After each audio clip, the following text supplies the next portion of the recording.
All right, well, I'm here with BCCFA President Joe Gluska. Well, first of all, Joe, this is the first time we've had the chance to talk to you since you won the Lifetime Achievement Award at the OHA. So first of all, congratulations. Thank you very much. Yeah, what's an honor like that mean to you?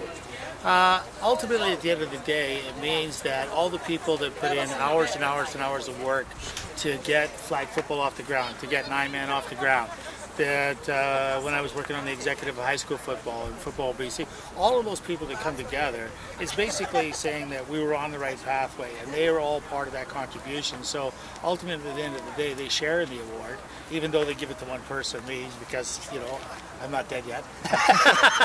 But ultimately what happens is that's it's very important that we recognize all the people that helped us do all of that. It wasn't just me alone. As I said in my talk that night, I said I was thanking all the executives and all the volunteers that put in the time and energy that grasp onto the ideas and understand that that's a positive pathway to go to get more kids. And as I was mentioning to you earlier, is that you know, with flag football and our growth of 20% per year, that says that they were right. That says that all these things. So that award for me is the confirmation of all those hours and those going forward, so that young people can play a great game. Now, as we're filming this today, we're here at the U19 Championship out at Burnaby Lake. You guys made a decision to pull the U19s out of the June 6 and 7 event in Kelowna, and I think that had a lot to do with just how many people are going up there, even without the U19 category. Well, what happens is that there's two parts to that.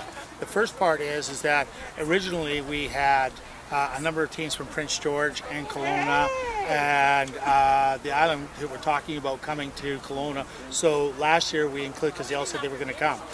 This year what happened, it was a different dynamic, so they said that they weren't going to be able to send as many teams, so we felt that it wasn't a positive thing to have all of the people come up there as part A.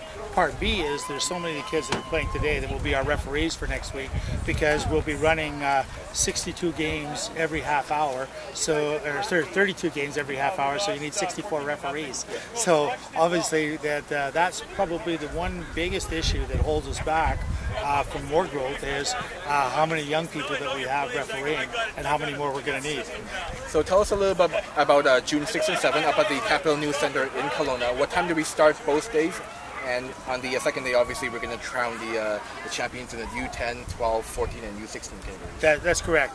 We'll be starting at 8 o'clock on both days, and we're looking at the pool. The younger people will be starting the first group, and then they'll be playing for 2.5 hours, and then we'll have the older guys come in for another 2.5 hours. Then we'll go into our playoffs. Once we do the pool play, then playoffs will start.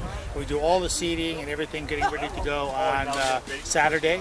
We'll be wrapping up most likely between 5 and 6 o'clock on Saturday afternoon. We start again Sunday morning, and then the champions will be playing between 12 and 2. Perfect. Well, we can't wait to see you up there. 1,500 kids, you were telling me earlier, that are going to be up there. It's going to be an amazing event. Yes, but not only the kids, got to count that there'll be probably 4,000 parents and family members up there as well. So on the field that day, we could have 6,000 people all watching flag football on a beautiful sunny day in Kelowna for the weekend, walking around, and just games going constantly. So as many people would like to come out, it's going to be a great event for everybody. And there's not very many times you can walk out and see that many parents and that many kids at a positive event that's happening in the community that everybody's excited about. Well, we can't wait. Thank you, Joe. Okay, thank you.